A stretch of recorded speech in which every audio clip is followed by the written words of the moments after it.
A huge thank you to NZ Mortgages for supporting the Lead on Purpose podcast. You can check them out at nzmortgages.co.nz. Are you unhappy at work?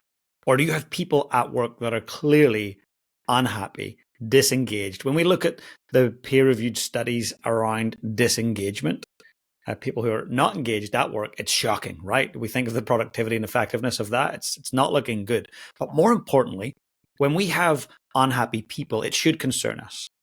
When we are unhappy ourselves in the work that we do, we should be concerned because happiness absolutely impacts performance. And I'm going to share with you different examples of how that happens, how it's true. I'm going to talk about at Formula One. I sat down with George Russell's coach, Team Mercedes, and talked about what they measure in regards to happiness and how it actually impacts performance. I'm also going to share with you a couple of books I'm reading right now. As you know, I'm a book reading fanatic, but there's a couple in there that you might really enjoy. Also, I'm going to talk about the 3 key factors that drive happiness, how you can create more happiness. And it's not just a light, fluffy, beautiful thing that we should aim for. It's actually a necessity for us to feel fulfilled, for us to be connected and have a sense of belonging. And also, it's something we deserve. And it's something that drives performance. I know often when people want to spend time reading or listening to a podcast, they want to listen to something or read something that adds value, that helps them move forward. Well, I'm about to tell you something right now that's going to supercharge your performance. So here we go, the happy secret to better work. And recently, I literally just got off a flight from London and an amazing time there. So I was over speaking, I was delivering 2 keynotes in London, one in Northern Ireland, my home country, which was amazing to go and see grandparents, parents, siblings, niece, nephew, etc. It was brilliant. So I learned a lot from being over there, but I was also asked in one of those keynotes to talk about happiness and how it impacts our performance on field and off field. On field for you could be literally a field if you're an athlete, but for most of us, we're not athletes. But our field is the field of work. When we step into the office, or maybe you work from home, it's what you do for work. Happiness is going to absolutely impact that. And so I want to share a few of the things that I did share in that keynote. And first things first, I want to be really clear. Happiness is not a destination. It's not the car that you get, the house that you buy, paying off that house. It's not the promotion.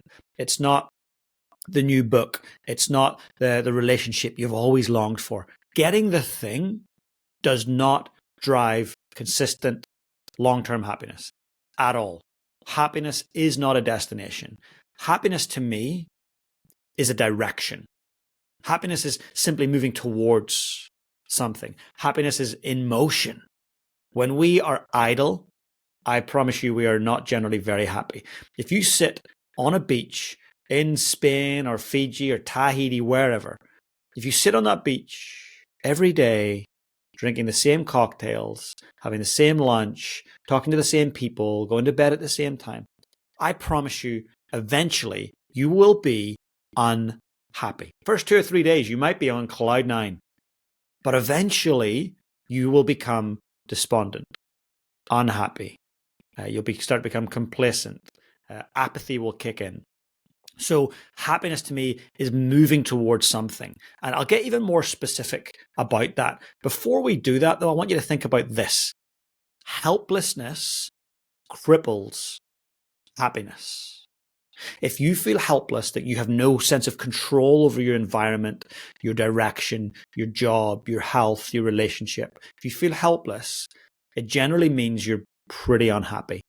You know, we see it in relationships all the time. When people are in a relationship that's abusive, toxic, there's narcissistic traits from your partner, generally you feel quite unhappy in that relationship.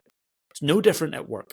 If you feel like helplessness in terms of your career progression, in terms of your ability to execute on your role and do the things that you believe is your role because other people hold you back or question you or worse, micromanage you, then of course you feel unhappy. Now, on the flip side, hopefulness multiplies happiness. If you feel hopeful, then you feel a sense of happiness, a sense of fulfillment, a sense of direction. So it's important in what we do in life that there's a sense of hope, that we're moving towards something that can allow us to grow, allow us to contribute, allow us to have meaning. So to me, happiness is this. It's when you are in the pursuit of these three things. It could be all three, or it could be one, two, or three. But when you're in the pursuit of enjoyment, satisfaction, or meaning, you feel happy.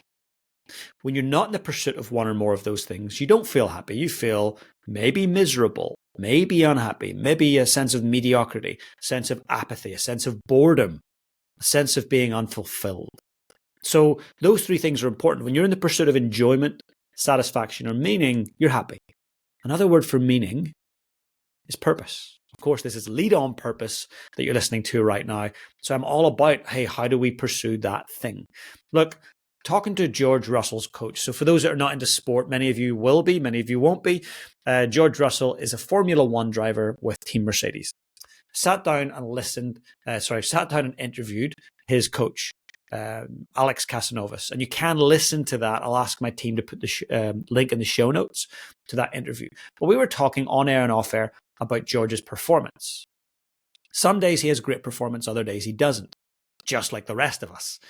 But I was like, what do you measure and manage that actually impacts better performance? He says, well, there's two big things. One is happiness and two is sleep. He says, look, a happy George more often than not reflects a really good performance. When George is not so happy, it also reflects a not so good output in terms of performance. Now, look, I can guarantee that most of you listening right now are not Formula One drivers. Why? There's only about 20 of those on the planet. Maybe there's one listening. Hello if you are. But most of us are not. So you think, well, I'm not a Formula One driver. How does this apply to me? Well, you are a performer. You are performing every day. You've got a role as an employee, or as a founder, or as a CEO, or as a family member, a parent, a sibling. You're actually performing every day in your own health, your mental health. You're performing. So this absolutely pertains to you. And I want you to think about that. What am I doing to drive my happiness? Do I feel that I have full agency and control over my happiness? Or do I let the situations and circumstances around me impact my happiness? Look, I will say that before I finish the George Russell story, that I've not always been happy. And I still, to this day, am not always happy. People are like, James, you're so positive. I'm like, yeah, most of the time. But if I was always positive, I wouldn't be human. We've got to experience sadness, sorrow, grief, anger, disappointment, loneliness, unhappiness. I experience them all, but I choose to not sit in them forever. I acknowledge them. I accept them. I feel, what am I feeling? What am I learning about this? What's this emotion telling me? But I choose to not sit there for long. There's a term called learned optimism. And that's something that I totally embrace and I believe in. Optimism can be learned. It's a muscle. It can be built. It's the same as happiness. It can be built. It can be learned. So we have to take charge of that. I've had times when I grew up where I was deeply unhappy. I've had times in my career where I was very unhappy. I've had times in previous relationships where I've been very unhappy. I went through divorce. Do you think that was because I was joyously happy? Absolutely not. So don't think that this is me preaching to you about, hey, I am the king of happiness and I'm always happy. That is not true. I have been unhappy and I continue to experience unhappiness. But when I sit and reflect, often through journaling or meditating, I realize, hey, I'm not currently in the pursuit of something that brings me enjoyment, satisfaction, or meaning. That's generally when I'm not doing that, I'm unhappy. So then I get to work, controlling my controllables. When your focus is on things you can't control, there's a sense of helplessness, a sense of unhappiness that comes from that. Now, the other thing, going back to George Russell, the Formula One driver, the other thing that they measure is his sleep. When he's sleeping well, he's performing better. His reaction speeds are better, and you measure sleep through things like this. I'm just holding up, for those that are listening, not on video, I'm holding up My Aura Ring. I'm not sponsored by them. There's no kickbacks. It's simply something I think is a great tool for measuring sleep. Is it perfect? No. Does it give me good metrics? Yes. I also back it up with the Garmin watch. I use that to count my steps and exercise, but also to give me an indication on, is my sleep, my body battery, as they call it, is it looking good? Could I improve it? And then I run experiments, going to bed a bit earlier, going a bit later, a little bit less screen time, a little bit more reading, more breath work, exercise earlier in the day or later in the day. I try experiments, run experiments, and see what affects my sleep and quality of it. Now, obviously, George Russell, his reaction speeds are better when he's well slept. He's happier because of that too. Therefore, he performs better. You're not driving a Formula One car, but you're making decisions. You're driving to and from work or commuting. You've got to be ready to respond or react, sometimes very quickly. So sleep is crucial, both to performance and its impact on happiness. Absolutely crucial. So I want you to think about this. What are you doing right now in your pursuit of enjoyment and meaning and satisfaction? I want you to think about it right now. What are you doing that you're pursuing that gives you enjoyment? I'll give you something right now for me. That's being a dad. I am far from the best dad in the world. I'm far from perfect, but I'm in motion. I'm in progress. I am in constant pursuit. Why? Because I want to be better. I want to be more present. I want to create moments. I want to be right there for the magic. In fact, every day I read one page of a book called The Daily Dad. If you're a dad, let your partner know or let a friend know that my next birthday, if you want to buy me a gift, good book, or do yourself a favor, buy yourself it and get on it. If you're listening to this and you know a dad who wants to continue growing as a dad, buy them it as a gift. It's by Ryan Holiday. It's called The Daily Dad. I'm reading it. It's stoic quotes and how to apply that in the modern world as a dad. It just helps direct my focus, helps get me focused on WMI, what's most important. So that brings me enjoyment. I feel like I'm improving a little tiny bit as a dad every day. Or if I go off piste, it brings me back on piste. So that's something. Next, what are you doing and pursuing that brings you satisfaction? I'll tell you right now, satisfaction is only achieved when we do hard things. If you go to a hotel and it's, say, 4 flights and you get the elevator and you walk off the top of the elevator and onto the 4th floor, I guarantee you don't feel satisfied. But if you took the stairs, maybe with a light piece of luggage or not so light, and you get to the top of the 4th floor and you walk out the stairwell, I promise you, you will feel a level of satisfaction. Satisfaction is only brought about when we do hard things, things that challenge us, things that we find maybe a little bit on the edge of our discomfort. For me right now, one of those things is writing a book. So I've got a book that I've got to submit to HarperCollins, the publisher. I've got a deadline for that submission. It's hard because I've got other conflicting priorities, but I've got to get it done. And I actually really love writing. So for me, I've got to say what gets scheduled gets done. So it's on the calendar. It's a commitment with myself. Sit down. I actually sit down in this very room, curtains closed, little lamp on, and I write. Now, when I write 100 words, I feel a sense of satisfaction. I'm not finishing that book this week, this month, or even next month. But there's many micro moments of satisfaction as I reach tiny little milestones. What are you doing and pursuing that's bringing you satisfaction? Last but not least, what are you pursuing that brings you a sense of meaning or purpose? What is that? One thing, it could be something very small, it could be something very significant. Often when we're pursuing something that brings us meaning, it's doing things for others and doing it in a way where you're not asking for something in return. An example of that is my amazing and beautiful partner, Caroline. She quietly, every week, goes and visits a beautiful old lady who's in her 90s. And it's through a company called Age Concern. And Age Concern realizes that lots of elderly people are suffering from loneliness. In fact, many are dying from loneliness. So they ask people to donate an hour of their time and go and visit an elderly person. And Caroline loves it. It brings her a huge amount of meaning. And when she comes home from visiting her elderly person, she's sharing stories and insights and how much she loved it and what it's done to make her feel happy. So I want you to think about that. What is it that you're doing for others that brings you meaning? And I'm sure you are doing something. If you're not, this is your opportunity to do it. But I want to leave that with you. To me, that's the happy secret to better work, to better performance, is understanding that happiness does actually drive performance. When you're unhappy, you don't perform well. If you want to do better work, focus on happiness, creating happy culture, happy people.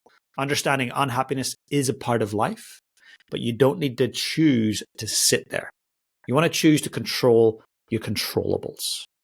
As promised, I'm going to share the 4 books I'm currently reading. I'm one of those weird people who doesn't like reading a book. I like variety, and I'll read a chapter of this and a chapter of this, and then tomorrow I'll read a couple of chapters of a different book. So currently, my good friend Ryan Holiday, he sent a signed copy. It's called Right Thing Right Now. It's just been released. I am very excited to get stuck into this. Just started it. He's a Stoic, a philosopher, a modern Stoic philosopher, applies it to life right now. Next is Leading with the Heart by Coach K, one of the all-time great basketball coaches of all time. I'm reading this because it's around leadership. I work with sports teams. I work with corporate organizations. I'm often delivering keynotes on stage to people in their annual conferences. There's some gold I'm taking from this that I want to share in those situations. Turn the Ship Around is another book I'm reading. It's a naval officer that was assigned to a ship that was ranked at the very bottom of the whole fleet. And he managed to turn it around, turn the culture around, and it impacted the performance. Really interesting book. Well, it's an oldie, but a goodie. And last but not least, it's actually an upcoming guest here on the episode, Bariz Shah. It's his book called Beyond Hope. So reason I'm reading this, 1, his story is absolutely fascinating. 2, I want to be really informed. So when I sit down to interview him, it's a really powerful interview. So those are 4 books, and actually I'll read this, the subtitle of his book, From an Auckland Prison to Changing Lives in Afghanistan. How could you not want to read the book, right? So that's what I'm reading right now. I would love to know what you're reading. And also, I've got a challenge for you, and you can message me. There's a direct message function here in the show notes. If you want to message me on that, I'll get that. Or you can email me, james@jjlaughlin.com. You can find me a Instagram or a LinkedIn DM. But I've got a challenge for you. If you were to rename the podcast, what would you call it? When you think about what you learned from this podcast, the guests that I have on, what might you call it? The reason I ask is I named the podcast Lead on Purpose over 4 years ago. And it's very fitting and it works. But I'm also open to looking at what you think about and what you would call it. So is there a name for it that sits with you that you think, James, I think your podcast should be called this? What would that be? I'm open to all ideas, all suggestions. I really appreciate it, in fact. And you can be a part of that rebranding journey. I may or may not rebrand, but I'm always open to looking at it. So for now, please get out there and lead your life on purpose. A huge thank you to NZ Mortgages for supporting the Lead on Purpose podcast. You can check them out at nzmortgages.co.nz.